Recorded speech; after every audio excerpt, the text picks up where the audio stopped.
So it's well and truly time for an update on both these cases. So we have Genesis Reid on the left, who was a few months short of her third birthday when her life was taken by her mother. And then on the right hand side, we have Melodee Buzzard, who was 10 when her mother took her life. Now, for those of you who are maybe not familiar with these cases, I'm going to give a quick rundown of each of the cases before I start talking about the updates, just to bring you up to speed and also just to refresh your memory because it's been a little while. But before I do start on these cases, I just want to mention a case that occurred probably about a week ago now, probably a bit less than a week ago. Um, it's a case that I hadn't heard of, but when I was looking for updates for these cases, it popped up in my suggestions in terms of search. And this is a case out of Missouri, and it is rather disturbing. I'll just pre-warn you because it is a case of a 10-year-old boy who used a firearm on his 7-month-old niece, who is now no longer alive. A tricky one to say in terms of, how to say it without triggering things. So I've just got a short news clip on that, and then I'll just give you a few details because I think this is going to be a case that is going to get a bit of attention because the 10-year-old boy has in fact been charged with first-degree murder. Hours ago, prosecutors charged a 10-year-old who they say pulled the trigger with murder. Police say a 19-year-old is also facing gun charges. The announcements came hours after police identified the 7-month-old baby. 5 News side's Reagan DeTrolio tells us outraged community advocates hope their calls for change don't fall on deaf ears.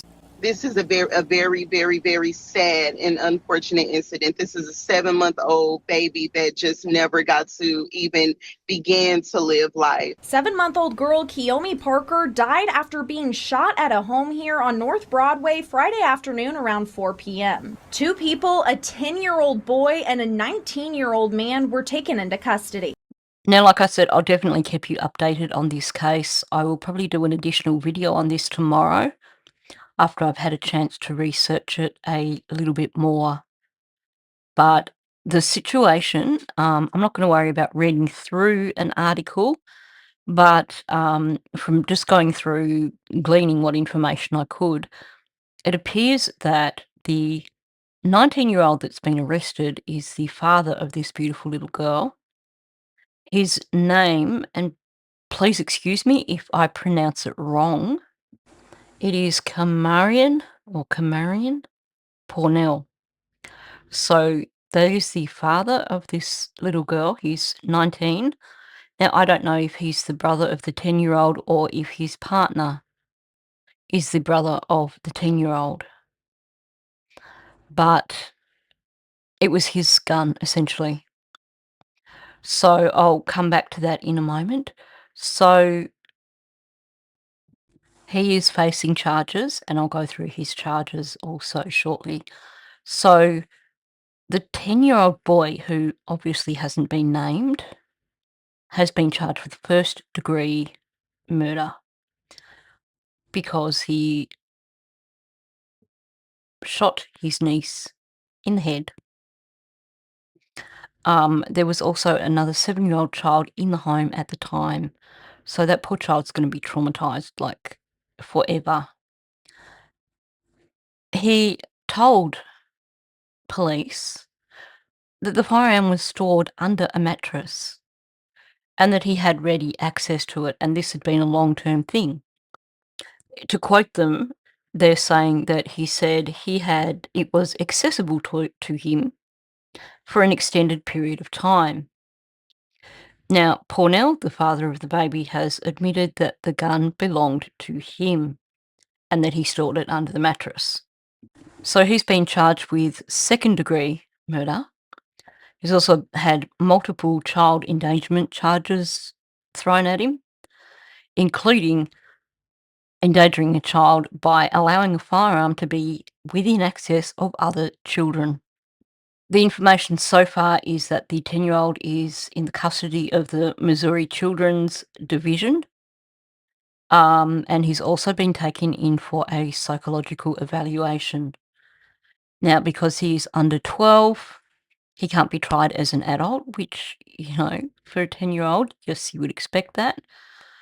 So he will be tried through the juvenile division.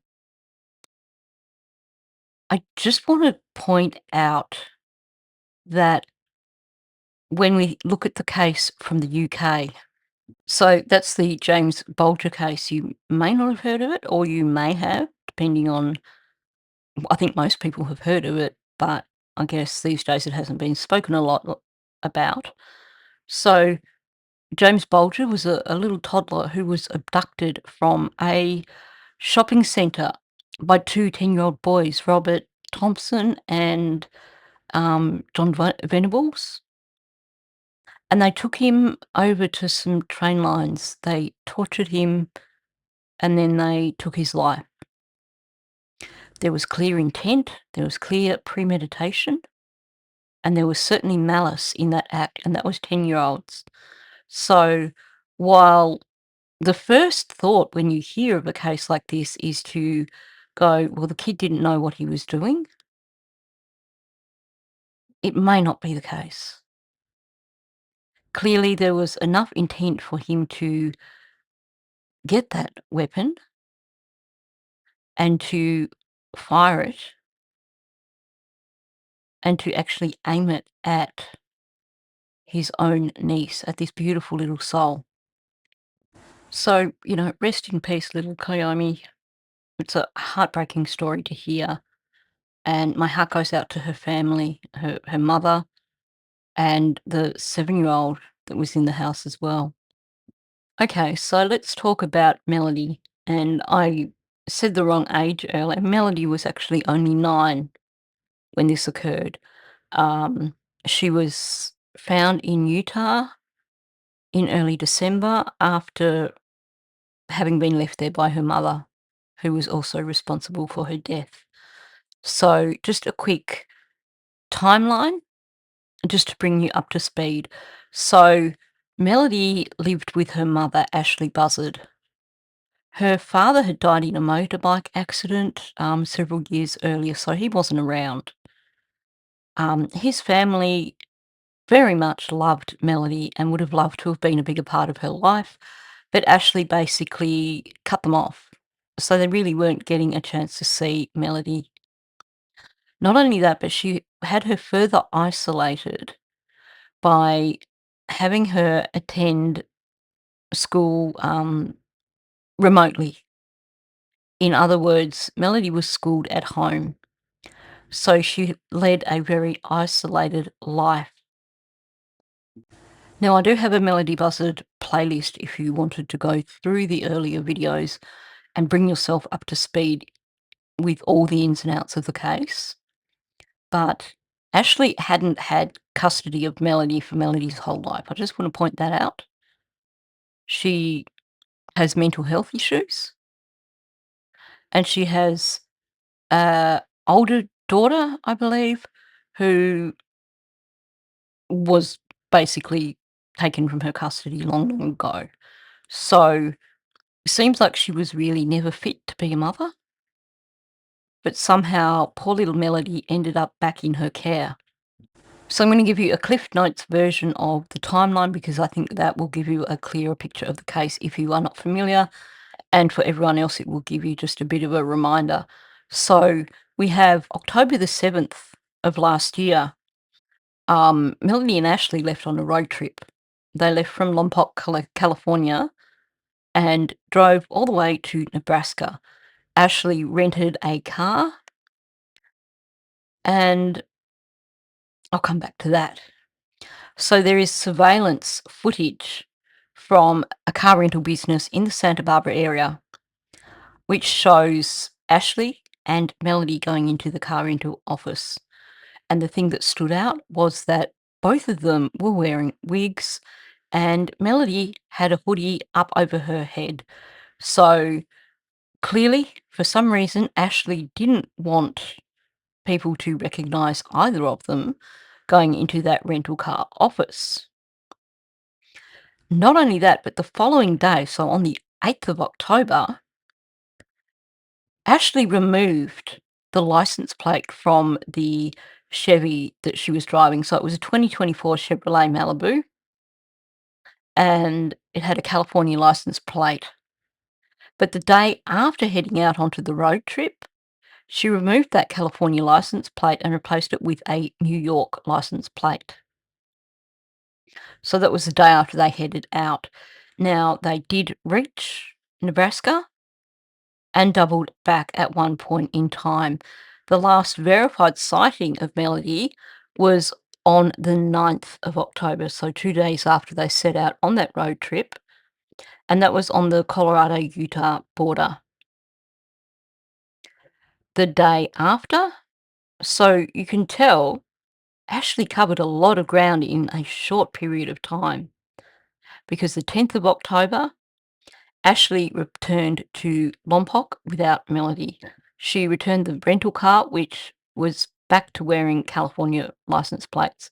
So she had, again, removed the New York plate and replaced it with the original California license plate.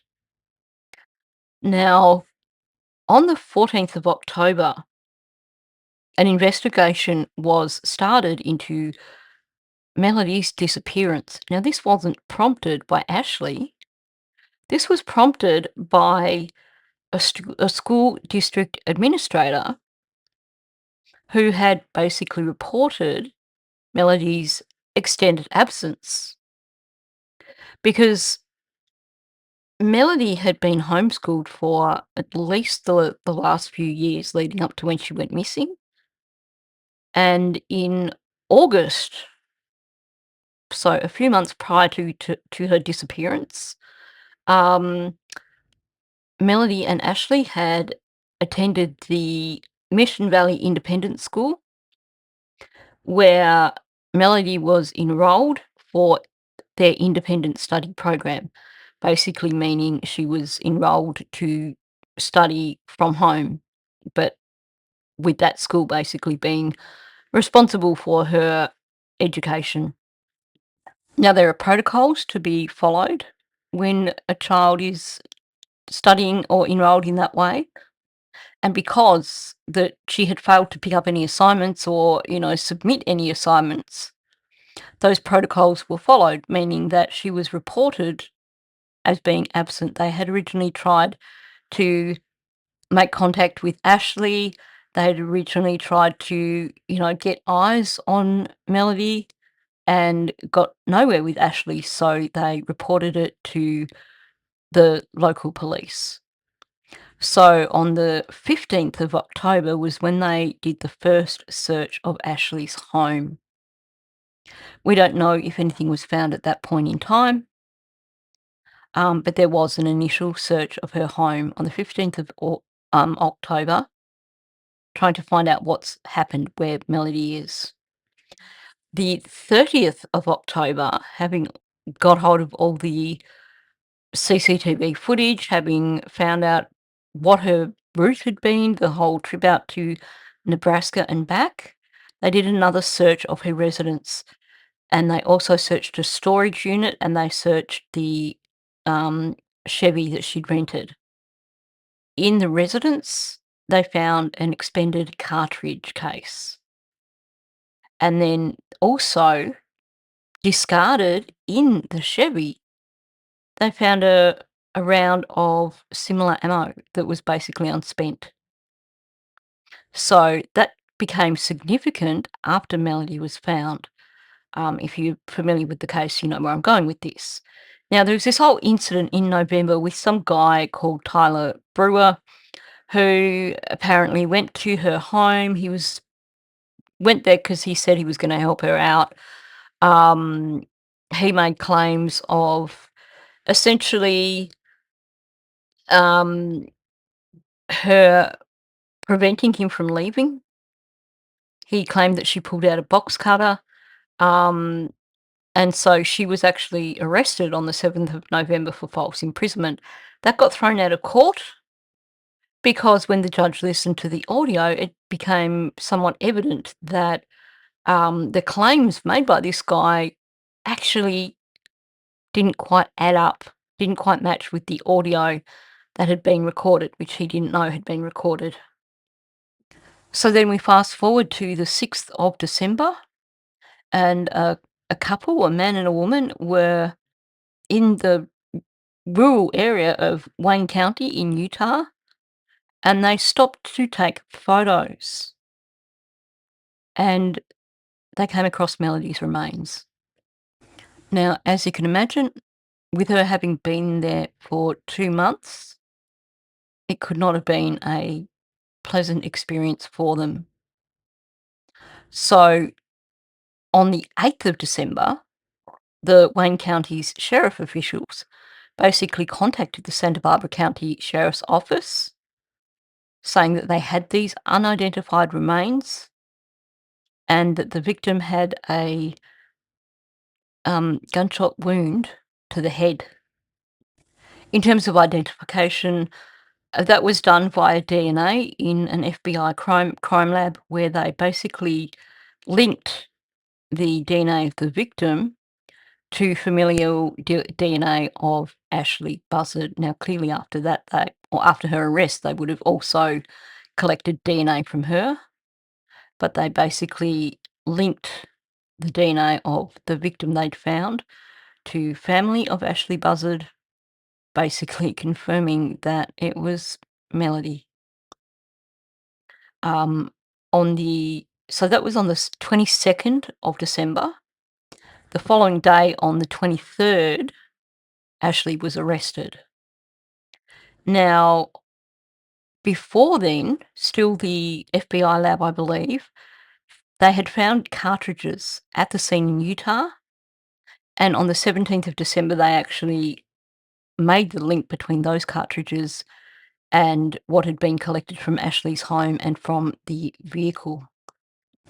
So on the 26th of December last year, Ashlee pled not guilty, and the charge was murder with special allegations. These being that she had personally and intentionally discharged a firearm causing death, and that she had committed murder by means of lying in wait. Basically, what that means, the lying in wait thing, is essentially choosing her time. So it doesn't necessarily mean that, she hid behind a rock and waited for Melodee to come within, sight or anything like that. It means basically she had waited for the right opportunity to do so. The allegations, obviously, from the prosecution being that essentially that whole road trip was for the purpose of what she did to Melodee. So essentially they're saying, well, she'd been planning for several days to do the act and was waiting for the right opportunity. Now, there's been delays along the way with getting anywhere with Ashlee in court. There's a few no-shows and things like that, which a lot of people were really angry about. So up until the most recent appearance, which was 1st of July, so only a few days ago, this case had been really not going far at all.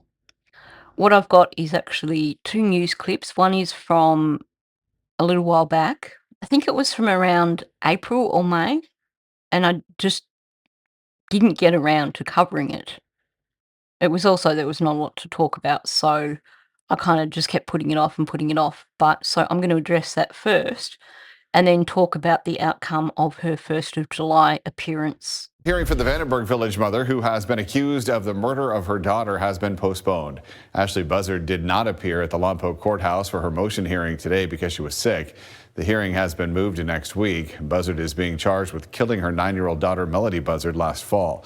Buzzard's public defender was pushing for access to key forensic evidence, and in next week's hearing, a judge will decide whether to release the evidence requested. So what they're referring to there is a few different things. First of all, They wanted the search warrant for Ashlee's house to be thrown out by the judge. They claimed that it was overly broad, and the judge basically came back at that hearing and said, "No, look, sorry, it's not overly broad. It still stands." So that was the first thing. They just wanted that warrant thrown out because obviously that would then eliminate the evidence or any evidence that had been found within that house. And the judge was like, not going to happen. The second motion that they were talking about with regards to evidence, the defense filed a motion where they wanted the judge to compel the prosecution to disclose discovery around forensic data. This is additional evidence. They weren't saying, they haven't given us any discovery. They were saying, we want this as well. What they were basically asking for was all sort of lab accreditation stuff. So there were 3 labs that had been used for the forensics, and they wanted to be provided with accreditation for those labs. They also wanted resumes for the analysts for those labs. And they also wanted other competency metrics, such as statistics and stuff, relating to the work that the labs had been doing. The judge basically denied this motion because the motion was essentially with regards to a probable cause hearing, and the judge said that these things aren't going to alter the judge's determination in a probable cause hearing. Now, obviously, it's kind of matter of course when this goes to court, if any of these people from the labs are brought in as witnesses, then usually there is that period, that really boring period where they talk about their experience. If you've listened to any court cases, half an hour of, well, I did this for 5 years and I did this and I'm accredited with this. That will still happen, but that will happen when it reaches the point of going to court. So this was the judge saying this doesn't affect my determination for a probable cause hearing. Okay, so that brings us up to the July the 1st update with Ashlee Buzzard. So again, I will play a news clip and then I'll fill in any gaps. Bringing you the latest developments in the case against Ashlee Buzzard, the Vandenberg Village mother charged with murder after investigators say her 9-year-old daughter Melodee was found dead in a remote part of Utah when the two traveled there last October. I'm Crystal Bermudez, your community reporter, and I was in the courtroom where a preliminary hearing date was finally set. Ashlee Buzzard returned to the Santa Maria courthouse Monday, where Judge Stephen Dunkel scheduled her preliminary hearing for September 16th. Prosecutors allege Buzzard drove from California to Utah with her daughter last October. Melodee was later found shot to death in a remote area of the state. The discovery followed a multi-state search resulting in Buzzard's arrest on a charge of murder. She has pleaded not guilty. Buzzard's public defender, Erica Sutherland, says the court has blocked off the entire day for the preliminary hearing, which will determine whether there is enough evidence for the case to move forward. The standard for a preliminary hearing is low. It's probable cause. As I often say to clients, the question is whether there's enough evidence for a case to proceed to trial. So it's a very low standard, whereas at trial, it's beyond a reasonable doubt. Before that, Sutherland says they'll return to court on July 7th for a hearing on a motion related to a medical accommodation. That motion is going to be filed as confidential because it's addressing a medical issue. Sutherland also says discovery remains ongoing, with both sides continuing to exchange evidence ahead of the September preliminary hearing. I can say that Ms. Buzzard is looking forward to fighting her case. She maintains her innocence, but I do anticipate it's a case that will go to trial. I reached out to the Santa Barbara County District Attorney's Office for comment on Monday's hearing, but did not receive a response in time for this report. I'll continue bringing you the latest on this case as it progresses. In Santa Maria, Crystal Bermudez, KSBY News. Okay, so first of all, did anyone else get Coburger flashbacks when they were saying that Ashlee's lawyer said that she's looking forward to fighting her case and that she's maintaining her innocence. I really don't know how a lawyer is gonna get around that. I think she's possibly trying to set herself up for, mental incompetency, but it just seems far too well planned, far too premeditated. She knew what she was doing. It wasn't a rash decision. It was something that was very much pre-planned. And there were plenty of opportunities for her to change her mind on that trip, and she didn't. So I really don't know how she thinks she's going to get out of this one. Now, they were talking about having an additional hearing and talking about medical things. So there's been a hearing set, I believe, for the 13th of July. Now, that is basically requesting accommodation under the Americans with Disabilities Act from 1990. So essentially, they're playing this one in terms of some sort of disability that Ashlee has. Clearly, we've heard a lot about mental health with Ashlee, so I think we're going down that road. Now, in terms of what that act means, is it basically is there to allow equal access to the law, to it's not just for legal proceedings, it's like across the board. So equal access to anything that people without disabilities have access to. And basically it means that accommodations have to be made for a person who has a disability. So that could be changing the way communication happens with her. It could be giving her special cognitive supports for when she's in court or when she's visiting with her lawyer. So it might be that someone, like they pause proceedings so that someone can talk her through something, with a little bit of extra time, if that is, something that is at issue. They can also make adjustments to the whole process. So they might schedule the court hearings for giving her additional breaks. Deadlines might be extended for whatever reasons. There might be supports put in place for like stuff to do with evidence. Essentially, it's about making sure that she understands the process, making sure that she's not unduly disadvantaged in going through the process because of her disability. It's basically trying to make sure that it is fair for her based on whatever disability it is that they are claiming. And then following that, she has her preliminary hearing on the 16th of September. Sounds like it's a long way away, but it's really only a few months away now. So I'll be keeping an eye on things to see where things go on the 13th of July, and I'll certainly be keeping you up to date as we head up towards that preliminary hearing on the 16th of September.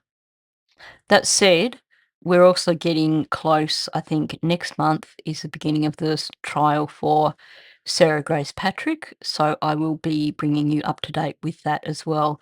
And I probably should do a recap video beforehand for people who are not familiar with her case. Now, moving on to Genesis, this is a slightly delayed update because Adrienne Reid's last appearance was actually the 6th of June. It's been a crazy whirlwind month for me, so I just didn't get around to doing an update on it. Now, again, I will do a bit of backtracking because there's some more things that I missed with this case.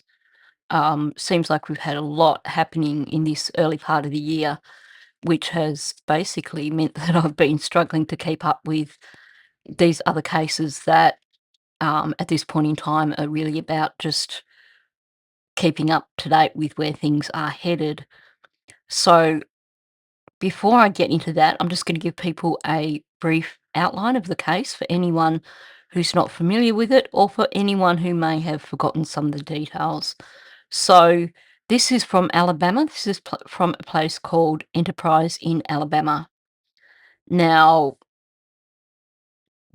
I think I did mention in a live stream back in April that the preliminary hearing that was due to occur on the 20th of April was somewhat abruptly cancelled, and that the judge had essentially said the case is no longer under my jurisdiction.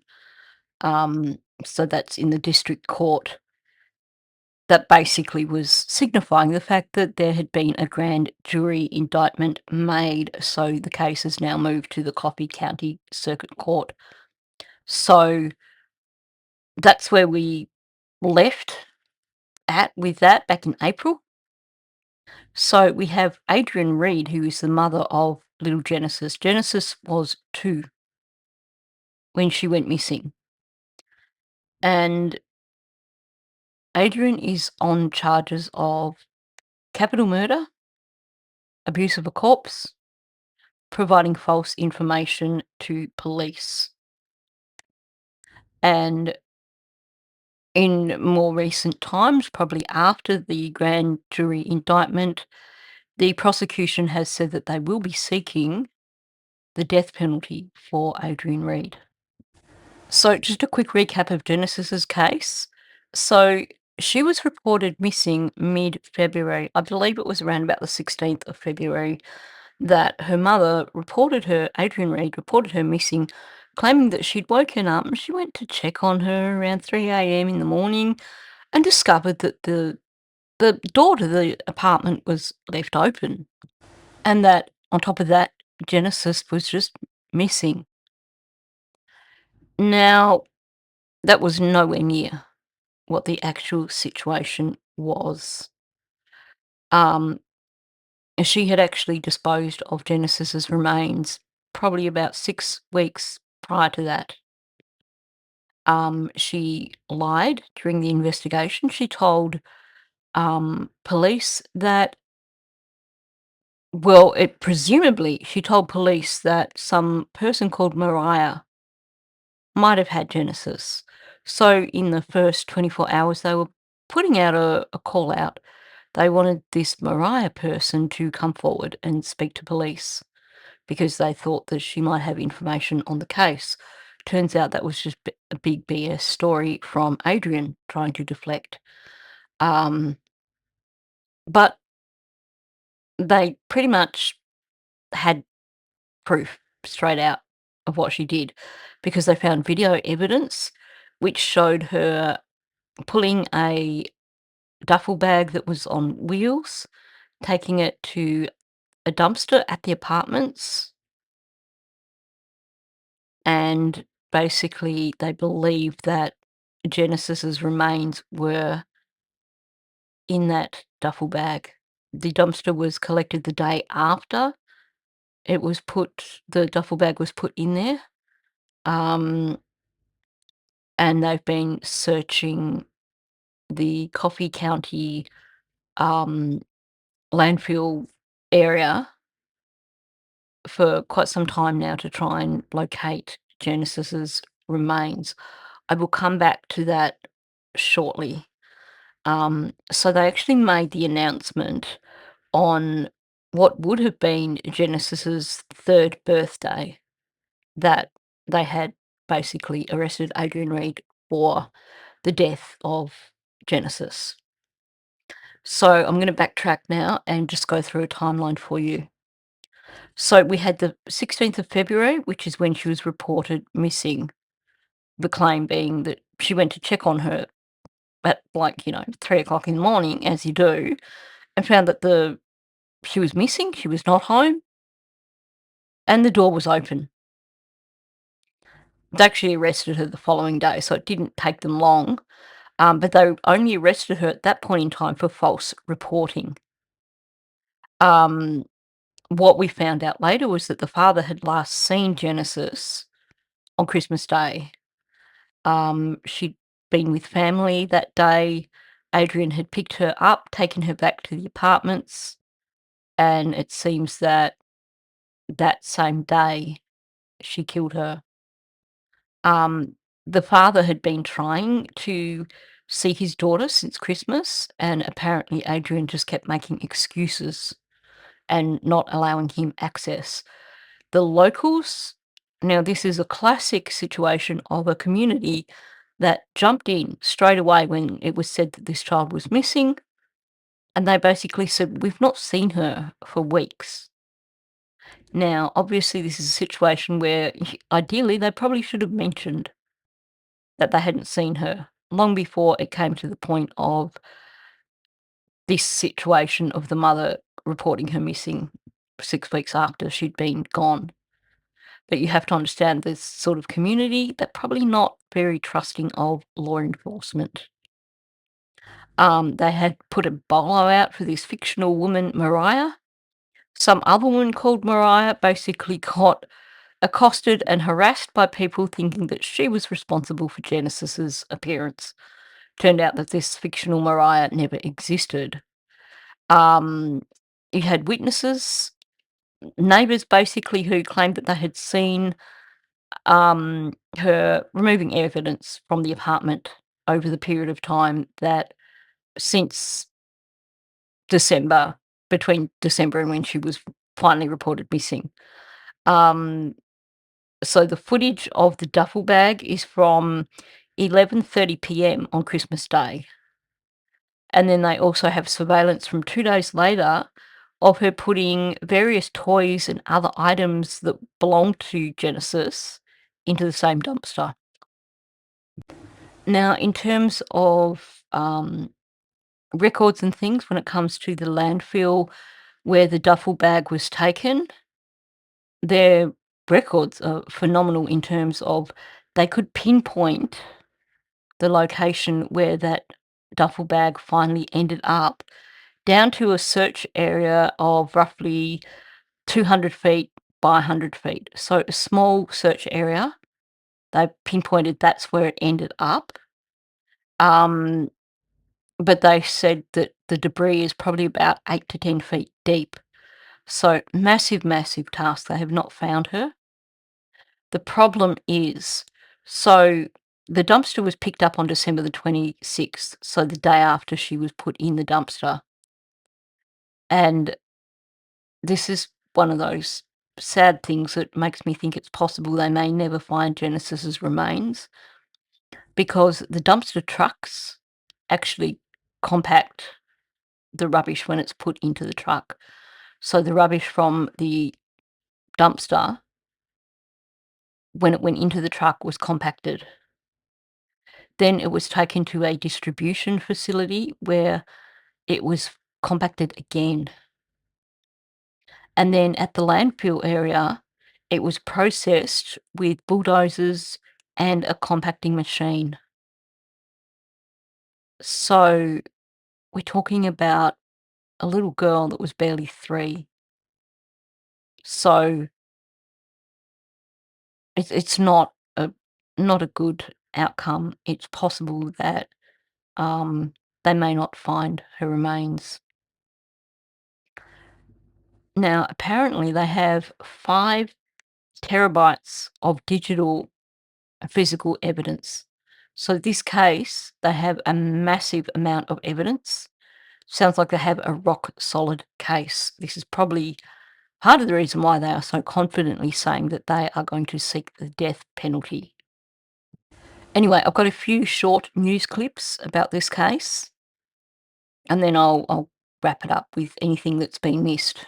A Coffee County grand jury indicted Adrienne Reid on charges she murdered her young daughter. That indictment removed the need for a pretrial hearing scheduled this afternoon. Enterprise police believe Reid killed her daughter Genesis on Christmas night, then threw her remains in a dumpster. Those remains are still missing, with investigators believing they are in the Coffee County landfill. Reid faces capital murder, corpse abuse, and lying to police charges. Ken Curtis is in the newsroom right now. So, Ken, what does this indictment mean? Well, this indictment means there's no reason for a preliminary hearing, which would have determined if the case went to a grand jury. It also means that this case is about to go to trial. I don't mean about as in soon, but it's the next big step in the case. Now, there'll be some pretrial motions, but with the indictment, there will be an arraignment in a few days, but it means that the prosecutors can continue on with this trial. They didn't have to put on the record testimony in that preliminary hearing, and now they can move on to the case to get it to trial. Now, I know I pretty much covered that already, but I wanted to play the clip with him explaining that this means there's no pre-trial happening. They don't have to deal with that because they have a grand jury indictment, so it goes straight to trial. And yeah, there will be pre-trial motions.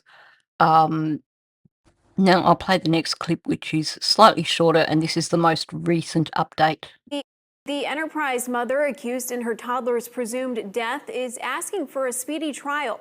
Court records show her attorney filed the motion. Reid is being held without bond on capital murder and abuse of a corpse charges. 2-year-old Genesis Reid is still missing. Investigators believe her remains may be in the Coffee County landfill after a weeks-long search came up empty. The district attorney says prosecutors can still make their case, pointing to circumstantial evidence, including video that investigators say shows Reid throwing a duffel bag into a dumpster on Christmas night. Police believe that's when the child died. Now, in terms of a speedy trial, hopefully someone may have better luck than me in finding out the actual laws relating to Alabama, because when I'm looking it up, mainly what I'm seeing there is that the speedy trial statute or whatever it is in Alabama allows them to bring in a visiting judge to expedite a trial. It doesn't say if the timeline for Alabama is the same as any other states. What I could see was that it appears to be a 90-day time frame in terms of from the first court appearance. They then apparently have 90 days to begin trial.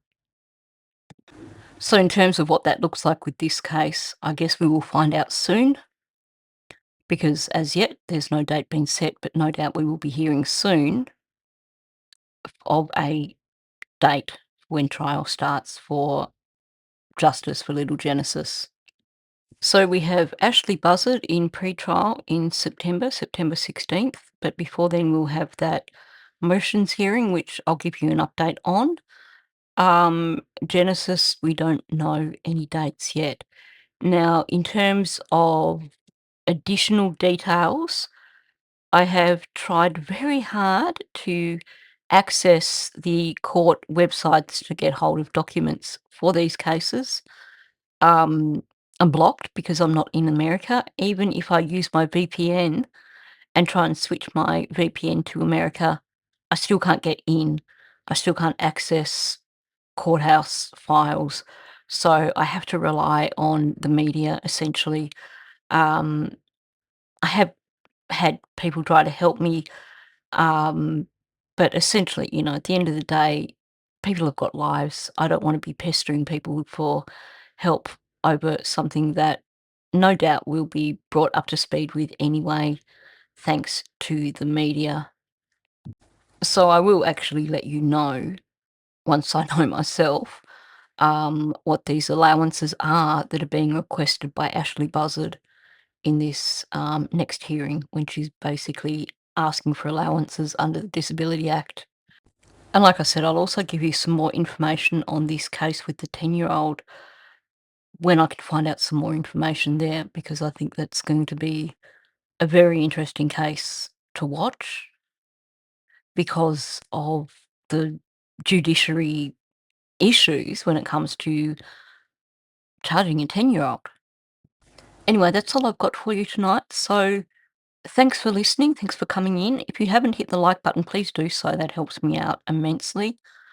Also, if you're new to my channel and you like my content, please hit that subscribe button and then you'll get notifications. I put videos out pretty much every day. It's very rare that I don't put videos out any one day. So you're guaranteed pretty much daily content. You're guaranteed that when I start on cases like this, I will make sure that I keep you updated. I do hope to be a little bit better with keeping updated closer to time, though, I must admit. And of course, finally, please do leave a comment below. So on that note, thank you, and I'll catch you in the next one.